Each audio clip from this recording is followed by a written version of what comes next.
सहनाववतु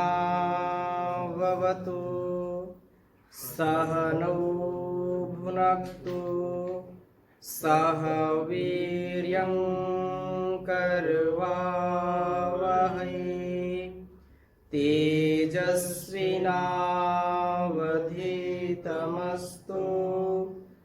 मा विद्विषावहै।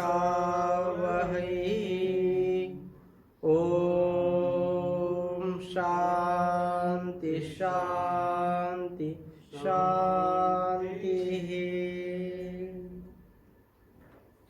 उपनिषद सुधा की इस कक्षा में आप सबका हार्दिक स्वागत है, अभिनंदन है। उपनिषद जो हमको परमात्मा के निकट ले जाने की महाविद्या है, यह अमृत विद्या है, ये रहस्यमय विद्या है, ब्रह्म विद्या है और सतत हम इसका स्वाध्याय करते जा रहे हैं। एक से बढ़कर एक मंत्र का जो उपदेश है हमारे जीवन और इस जगत को सुंदर बनाने के लिए है। अतः एक एक मंत्र को हम उसके संदेश को आत्मसात करते चले जाएंगे तो निसंदेह हमारा जीवन दिव्य हो जाएगा, दिव्यता से परिपूर्ण। यह जीवन इस जगत को भी दिव्यता से परिपूर्ण कर देगा। तो आए एक पहले मंत्र से लेकर के अभी तक जो हमने मंत्रों का स्वाध्याय किया है उनको एक बार दोहरा देते हैं।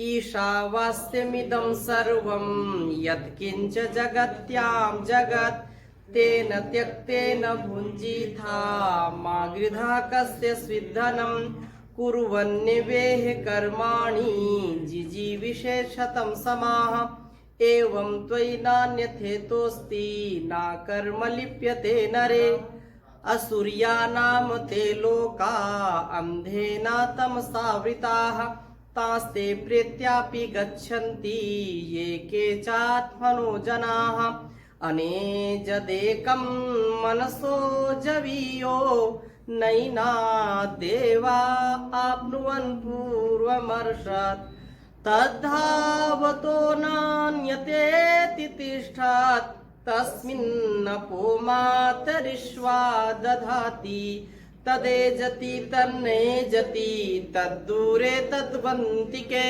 तदन्तरस्य सर्वस्य तदु सर्वस्यास्य बाह्यतः यस्तु सर्वाणि भूतानि आत्मन्येवानुपश्यति सर्वभूतेषु चात्मानं ततो न विजुगुप्सते यस्मिन् सर्वाणि भूतानि आत्मैवाभूत विजानतः तत्र को मोहः का शोका एकत्वमनुपश्यत।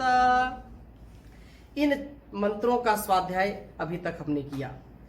आज हम नए मंत्र का स्वाध्याय करेंगे और जिसमें उस परम पिता परमेश्वर के गुणों का वर्णन किया है, उसको अनेक नामों से अनेक गुणों से विभूषित बताया है। एक एक गुण को हम समझने का प्रयास करेंगे। वो वेदों का ज्ञान हमको सत्य तक, तथ्य तक पहुंचाता है। वेदों में किसी प्रकार की संकीर्णता नहीं है। अतः यदि इस जीवन के रहस्य को समझना चाहते हैं, इस जगत के रहस्य को समझना चाहते हैं, तो जो सद असद विवेक है कि क्या सत्य है क्या तथ्य है, वो परमात्मा, प्रकृति और आत्मा, इन तीनों के स्वरूप को हमको ठीक ठीक समझना पड़ेगा। और ये अतिशयोक्ति नहीं है, क्योंकि वेदों का ज्ञान, यह उपनिषद ज्ञान है। एक एक प्रश्न का उत्तर मिलेगा हमारे। हम स्वाध्याय करते रहें तो स्वाध्याय में बड़ी जो है हमारी प्रगति होती है। नित स्वाध्याय सत्संग करते रहो, एक दिन सद ज्ञान प्राप्त हो जाएगा। शांति होगी, परम भ्रांति मिट जाएगी, पाप तापों का अवसान हो जाएगा। तो वेदों की जो चर्चा है उसको हम सुनते और सुनाते रहें। इसलिए कहा वेदों का पढ़ना पढ़ाना, सुनना सुनाना सभी श्रेष्ठ जनों का परम कर्तव्य है, ये परम धर्म है, सभी आर्यों का परम धर्म है। अतः जिस घर में, जिस परिवार में, जिस समुदाय में वेदों के ज्ञान को सर्वोपरि माना जाता है, वो कभी भी पतन को प्राप्त नहीं होता है, कभी भी अवसाद को प्राप्त नहीं होता है। इसलिए हम वेदों के ज्ञान को आगे बढ़ाएंगे और हम चर्चा आगे बढ़ाते हैं। तो बहुत ही सुंदर यह मंत्र है। कहा कि सपर्यागा शुक्रम, परमेश्वर कैसा है, इसका उपदेश इस मंत्र में किया गया है। एक बार इसको लिखेंगे।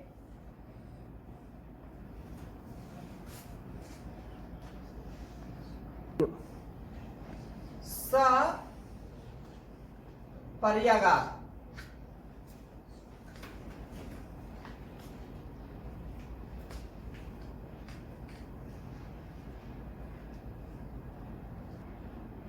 कायम,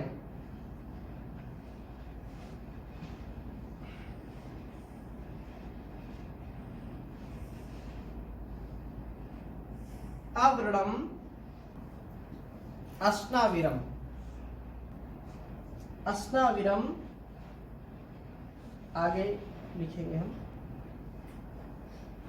अर्थात वेदधा शाश्वतीभ्यः समाभ्यः,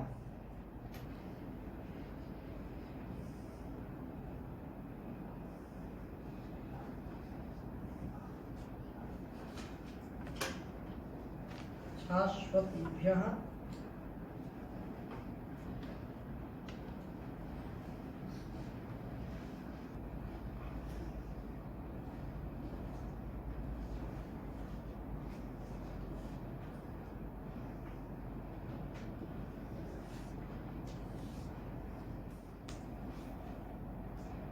सपर्यागात् शुक्रम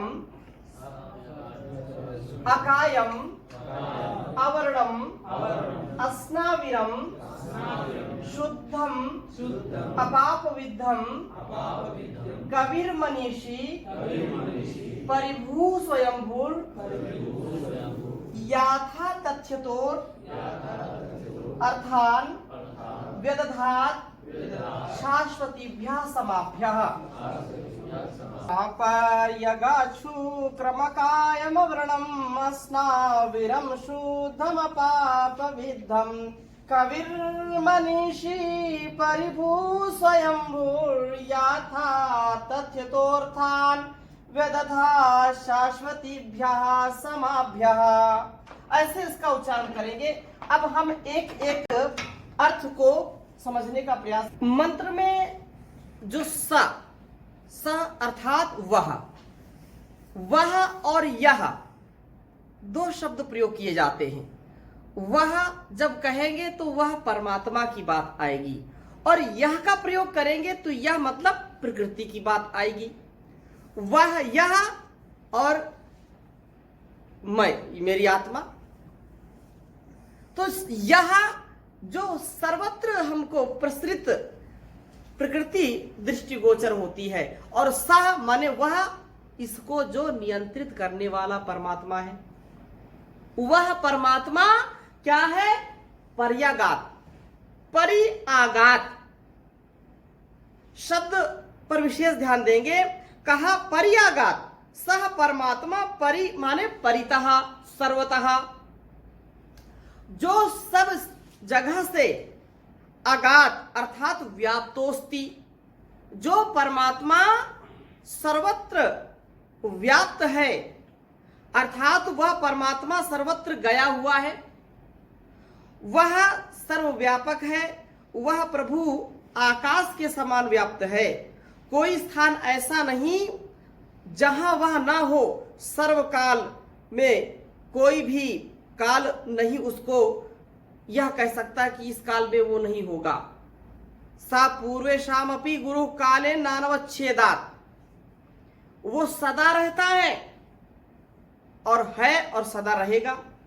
इसलिए वह पर्यागात कहा परमात्मा के लिए कि ऐसा कोई काल नहीं, ऐसा कोई हाल नहीं जहां पर परमात्मा विद्यमान ना हो। इसलिए विश्व का कोई ऐसा स्थान नहीं है, चाहे पर्वत की ऊंचाई हो, सागर की गहराई हो, कितनी भी या पृथ्वी विस्तृत हो, हर स्थान पर उस भगवान का दर्शन होता है। वह सर्वत्र आया हुआ है और जो है उससे रहित हो ऐसा कोई स्थान नहीं है। वह पर्वतों के उच्चतम शिखरों पर विद्यमान है तो सागर के गहनतम अंतस्थल में भी विराजमान है। माता के गर्भ में भी वह बालक के अंगों का निर्माण कर रहा होता है और पृथ्वी के गर्भ में छिपे हुए अनंत आकाश में विचरण करने वाले सभी प्राणियों का वह व्यवस्था कर रहा है। वो चाहे किसी भी कोने में कोई भी हो, वो परमात्मा सब जगह विद्यमान है और उसी की ही सब महिमा गा रहे हैं। वेद भी अनेक स्थानों पर इसकी चर्चा करता है कि वो परमात्मा सर्व उत्पादक है, सब कुछ उसने उत्पन्न किया है और पीछे भी किया है, आगे भी करता रहेगा। इस मंत्र में एक एक शब्द पर हमको ध्यान देने की आवश्यकता होगी। इस परिआगात शब्द से हमको क्या दृष्टि मिलती है कि परमात्मा सर्वत्र व्यापक है, वो सब जगह विद्यमान है, उसके बिना कोई स्थान नहीं है। वो भगवान कण-कण में बसा हुआ है, वो हमको हर जगह हर पल हर क्षण देख सुन जान रहा होता है। हम कहीं भी हो, हम उसके बिना नहीं रह सकते क्योंकि वो सर्वत्र है। अगली बात क्या कही? शुक्रम। वो परमात्मा शुक्र स्वरूप है। शुक्रम का अर्थ क्या होगा? जो आशुकरम अस्ति, परमात्मा शुक्रम है, वह आशुकरम अस्ति, सर्वशक्तिमान है, वह इस सृष्टि का कारण है। वह क्या है? वह तेजोमय है, इस सृष्टि का कारण है, इसलिए उसको शुक्र कहते हैं। शुक्र शीघ्रकारी है, वह सर्वशक्तिमान है, सब जगह विद्यमान है। तथा शुक्र शब्द से और भी हम अर्थ लगा सकते हैं। जैसे माता पिता रज और वीर से संतान उत्पत्ति होती है, तो संतान उत्पत्ति का कारण क्या है? मां है और पिता है। पिता का जो शुक्र है और मां का जो रज है। इस प्रकार से वो संतान के उत्पत्ति का कारण है और परमात्मा भी सर्वशक्तिमान है, इस सारे संसार की उत्पत्ति का कारण है। बिना कारण के कोई कार्य उत्पन्न होता है क्या? नहीं होता है। जैसे बिना कारण के घड़ा तैयार नहीं हो सकता है, उसका उपादान कारण होता है, उसका निमित्त कारण होता है और उसका साधारण कारण होता है। तो मिट्टी उसका उपादान कारण है घड़े का, और उसका जो बनाने वाला है, जो कुंभकार है, वो उसका निमित्त कारण होता है। और उसके साधारण कारण क्या है? जल हो गया, उसकी चाक हो गई, उसकी छड़ी हो गई। ये कारण के होने से कार्य होता है। ऐसे ही परमात्मा इस संसार का कारण है, इस संसार का बीज है। और जब बीज नहीं होगा तो वृक्ष कहां से हो सकता है? बीज है तो वृक्ष होगा। मां की जो स्थिति है वो क्षेत्र के समान है और पिता जो बीज को धारण करता है। तो ऐसे ही संसार में हमारा जो अस्तित्व है उस परमात्मा के कारण है। उदाहरण समझने के लिए होते हैं, वह परमात्मा हम सबका कारण है और उसके बिना यह संसार चल नहीं सकता है। कुछ लोग विशेषकर जो सनातन धर्म को, सनातन परंपरा को अपनाते हैं या जिस पर विश्वास करते हैं, तो कुछ लोग तो ज्ञानपूर्वक व्यवहार करते हैं और कुछ लोग अज्ञानता में व्यवहार करते हैं। वो सुनी सुनाई बात को साधते हैं। शुक्र एक नक्षत्र है और उसका उदय और अस्त होता है कि किसी माह में वो उदय होता है और किसी माह में वह अस्त होता है, ऐसा होता है। तो कुछ लोग कहते हैं कि शुक्र जब उदय हो तो विवाह करिए और जब शुक्र अस्त हो तो विवाह न करिए, क्योंकि वो शुभ दिन नहीं होते हैं। हम बहुत सुनते थे बचपन में। अभी क्या स्थिति है ऐसा ताऊ जी, ऐसा है? हाँ, तो शुक्रोदय होने से विवाह तय किया जाता है और शुक्र अस्त होता है तो विवाह स्थगित कर दिए जाते हैं। तो इसको ऐसे भी हम व्यवहारिक रूप में समझ सकते हैं कि जब पुरुष के शरीर में शुक्र उदय हो जाए, अर्थात वह संतान उत्पत्ति के लिए परिपक्व हो जाए, तो उसका विवाह करना चाहिए। और वह जो संस्था व्यवहार गृहस्थ रूपी संस्था है, अव्यवहारिक जब होगा, क्योंकि कुछ कारण बस ऐसा हो गया था कि बाल विवाह भी यहां होने लगा था, जो कि बिल्कुल उचित नहीं था। कई ऐसे भी घटनाएं सुनने को मिलती हैं कि वृद्धावस्था में भी लोग विवाह करते थे या अभी भी करते हैं। हाँ, तो वो 70 वर्ष के बाद ही कुछ लोग विवाह करते हैं। ये बिल्कुल उचित नहीं है, क्योंकि शुक्रोदय का कुछ समय कुछ काल होता है और उस काल में ही विवाह उत्तम माना जाता है। शुक्र उदय और शुक्र अस्त का तात्पर्य होता है कि जब मनुष्य में संतानोत्पत्ति का सामर्थ्य, उसका कारण उत्पन्न हो तो ही विवाह करना चाहिए। ये प्रसंग जो बीच में आ गया, इसकी मैं चर्चा आपके समक्ष मैंने की है।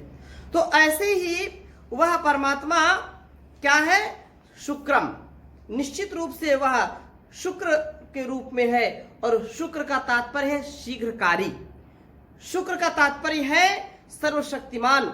वस्तुतः यह परमात्मा का विशेष गुण है, वह हर जगह विद्यमान है।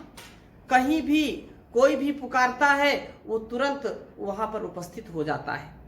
एक क्षण में कोई घबराहट हो रही है, कोई परेशानी हो गई है और कोई आंख बंद करके या सच्चे हृदय से उस परमात्मा को स्मरण करता है, तुरंत उसको शांति की प्राप्ति होती है, तुरंत उसका मन शांत हो जाता है और कोई उसके पास इतना निकट नहीं है जितना परमात्मा निकट है। इसलिए उसको शुक्र कहा है और वह सृष्टि की उत्पत्ति का कारण है। परमात्मा पालन करने वाला है, वह प्रलय और कर्म फल व्यवस्था को करने वाला है। किसी की सहायता वो लेता नहीं है, वो स्वयं सक्षम है, सारे कार्यों को करता है। वह अपने अनंत सामर्थ्य से अनेक सभी कार्यों को पूर्ण कर लेता है। सर्वशक्तिमान का अर्थ यह नहीं कि ईश्वर जो चाहे वो करे। ऐसा कुछ लोग बोलते हैं सर्वशक्तिमान जो मनाए वो करे, ऐसा नहीं। सर्वशक्तिमान का तात्पर्य क्या है? जो उसने नियम बनाए हैं अथवा जो वह परमात्मा कर सकता है वैसा और कोई नहीं कर सकता है। जैसा दूसरा ईश्वर नहीं बना सकता, वह जो है स्वयं ही अपने आप सक्षम है सब कुछ बनाने के लिए। कुछ लोग ऐसा विचार करते हैं कि वो अलग अलग देवताओं के नाम लेते हैं कि वो ऐसा ऐसा ऐसा, वायु देवता, जल देवता, ये एक संज्ञा है, जबकि सब कुछ करने वाला केवल एक ही है, वह परमात्मा एक ही है। आगे के मंत्रों में भी हमको बहुत सारी चीजें मिलेंगी। तो निश्चित रूप से यह हमको समझना चाहिए कि ईश्वर के स्वभाव में सदा एक रूपता और न्यायकारिता, दयालुता सदा विद्यमान रहती है और वह अनंत सामर्थ्यशाली है। उसके सामर्थ्य के जैसा कोई सामर्थ्य अपने जीवन में अर्जित नहीं कर सकता। इसलिए उस परमात्मा को क्या कहते हैं? शुक्रम कहते हैं। वह शुक्र रूप है, वह शुद्ध है। शुक्र का तात्पर्य तेजोमय है। शुक्र का मतलब वह शीघ्रकारी है, शुक्र का मतलब वो उत्पन्न करने का कारण है संसार के। अनेक अन्य भी अर्थ इसके लिए जा सकते हैं, लेकिन यहाँ पर जो परमात्मा का विशेष गुण है शुक्रम, वह ऐसा ही है। अगली बात क्या कही? अकायम। अकायम का तात्पर्य क्या है? काया रहित, अर्थात शरीर रहित। परमात्मा में काया का भाव यदि कोई करता है कि वह शरीर सहित है, तो इस बात को हमको समझना चाहिए कि शरीर सहित है तो निश्चित रूप से वह स्थान भी घेरता होगा। यदि उसका शरीर है तो चलता फिरता भी होगा, यदि उसका शरीर है तो खाता पीता भी होगा, यदि उसका शरीर है तो अनेक कार्यों को करता होगा जो शरीरधारी कार्य करता है। शरीरधारी व्यक्ति जो कार्य करेगा तो शरीर है तो निश्चित रूप से स्वाभाविक रूप से वो करेगा, लेकिन परमात्मा के लिए बिल्कुल स्पष्ट शब्दों में यह वेद मंत्र कहता है कि वह परमात्मा काया से रहित है। काया उसके नहीं है, वो शरीर रहित है। परमात्मा शरीर से रहित है, उसके पास हमारे जैसा शरीर नहीं है। वह क्रियावान है परंतु कायावान नहीं है। वह शरीर और शरीर के उपकरणों के बिना ही सारे विश्व का निर्माण करता है, पालन पोषण करता है, संहार भी कर देता है। इसलिए पहले भी कक्षा में मैंने निवेदन किया था, गोस्वामी तुलसीदास जी की ये चौपाइयां बहुत प्रसिद्ध हैं। बिनु पद चले सुनय बिन काना, कर बिनु कर्म करई विधि नाना। आनन रहित सकल रस भोगी, बिनु वाणी वक्ता बड़ जोगी।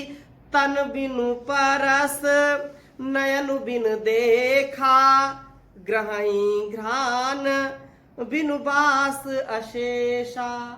वह परमात्मा बिनु पद चले सुने बिनु काना, वो बिना पैर के चलता है और बिना कान के वो सुनता है, तथा बिना हाथ के बिना कर के वो अनेक कर्मों को करने में सक्षम है। बिन कर कर्म करे विधि नाना। और आनन रहित सकल रस भोगी, उसका मुख नहीं है लेकिन वह सब रसों का भोक्ता जैसा है। और सकल रस भोगी, बिनु वाणी वक्ता बड़ जोगी, वो बहुत बड़ा योगी है और उसके वाणी नहीं है तो भी अनेक उपदेशों से हमको अभिसिंचित करता रहता है, अभिषिक्त करता रहता है। हमको पता नहीं कितना वो ज्ञान देता है। संसार का सारा ज्ञान विज्ञान देने वाला वही है। वह ईश्वर हर पल नए नए ज्ञान से, हर पल नए नए विज्ञान से हमको ओतप्रोत करता है, इसलिए ये बात कही। और तन बिन परस नयन बिन देखा, वह स्पर्श भी करता है, वह आंखों के बिना देखता भी है और नासिका के बिना सूंघता भी है। कुछ भी उसका अंग हम दिखा नहीं सकते, वो अंग रहित है तो भी अनेक कार्यों को वो करता है। इसलिए परमात्मा का हम गुणगान करें। और इसी प्रकार से ये बात कही कि श्वेताश्वतर उपनिषद में ये बात कही कि अपाणि पादो जवनो गृहीता, पश्यत्य चक्षु सशृणोत्य कर्णा, सावेत्ति वेद्यम न च तास्यस्ति वेत्ता, तमाहुरग्र्यम पुरुषम महांतम। ये ऋषियों का जो उपदेश है कितना स्वच्छंद, निर्मल, किसी भी प्रकार से इसमें कोई नुक्ताचीनी नहीं कर सकता, कोई मीन मेख नहीं निकाल सकता। और उनका जो निश्चल, निर्द्वंद्व, निरहंकार, विमल जो स्वभाव है उसको उन्होंने आत्मसात किया। ये वेदों की वाणी हमारे लिए दिया है तो हम इसको ग्रहण करें, क्योंकि वह परमात्मा हाथ पैर रहित है, संकल्प से ही वेगवान और ग्रहण करने वाला है। वह नेत्र रहित है परंतु सबको देखता है। वह कर्ण रहित है लेकिन सबकी सुनता है। यहां जिनके कान हैं वो लोग सुनते हुए भी सुनते नहीं, एक बात को हजारों बार बोलो तो भी सुनते नहीं, देखते हुए भी क्या नहीं देखना वो भी देखेंगे, क्या नहीं सुनना वो भी सुनेंगे। जिन चीजों को सुनना उनको नहीं सुनना, और जिन चीजों को नहीं देखना उनको देखना, विपरीत स्थिति है। लेकिन वह परमात्मा बिना कान के भी हमारी आवाज को सुनता है, वो हमको हर पल हर क्षण देखता है। ऐसा देखने वाला कोई पैदा नहीं हुआ, वह सब कुछ जानता है, परंतु उसे पूर्ण रूप से जानने वाला कोई नहीं। उसी प्रभु को जो है मुख्य कहते हैं, उसी को महान कहते हैं, और उसका कोई शरीर नहीं है। ऐसी बात ये वेद मंत्र हमको सिखा रहे हैं, वेद मंत्र हमको सच्चा ज्ञान दे रहे हैं, और वेदों का ज्ञान हम अपने जीवन में उतारें। क्योंकि ये बात कही है कि ज्ञान के लिए हमको प्रयास करना पड़ेगा। कहा ज्ञान का सागर चार वेद, यह वाणी है भगवान की, इसी से मिलती सब सामग्री जीवन के कल्याण की। सब सच्ची विद्याएं जग में प्रकट वेद से होती हैं, यहीं से जाकर सब नदियां पृथ्वी का आंगन धोती हैं। उसी के जीवन सार मिला है, उसी को जीवन सार मिला, जिसने इसकी पहचान की। चार वेद यह ज्ञान का सागर, वाणी है भगवान की। सृष्टि एक अदालत है और न्यायाधीश विधाता है, यहीं पे ही हर प्राणी अपने कर्मों का फल पाता है। वेद के अंदर सब रचना है, विधि के अमर विधान की, इसी से मिलती सब सामग्री जीवन के कल्याण की। वेद का पढ़ना और पढ़ाना परम धर्म कहलाता है, सुनना और सुनाना भी कर्तव्य बताया जाता है। वेद ही असली दौलत है दुनिया के हर इंसान की, इसी से मिलती सब सामग्री जीवन के कल्याण की। धन्य धन्य भारत भूमि जिस पर वेदों का गान हुआ, वेद का अमृत पिया पिलाया तब यह देश महान हुआ। पथिक पुण्य भूमि है यह तो ऋषियों की संतान की, इसी से सारी सामग्री मिलती जीवन के कल्याण की। तो ये जीवन का कल्याण यदि हम चाहते हैं तो वेद को सुने, सुनाएं, पढ़ें और पढ़ाएं। सारे समस्याओं का समाधान वेद के ज्ञान में निहित है। अतः हम सबका कर्तव्य है कि हम पूरे पुरुषार्थ के साथ थोड़ा समय निकालें और वेद का ज्ञान अपने जीवन में उतारें। हमारा निश्चित रूप से कल्याण होगा, हम भव सागर पार होंगे। इन्हीं शुभकामनाओं के साथ आज की कक्षा को यहीं पर विराम देते हैं। ओम शांति शांति शांति।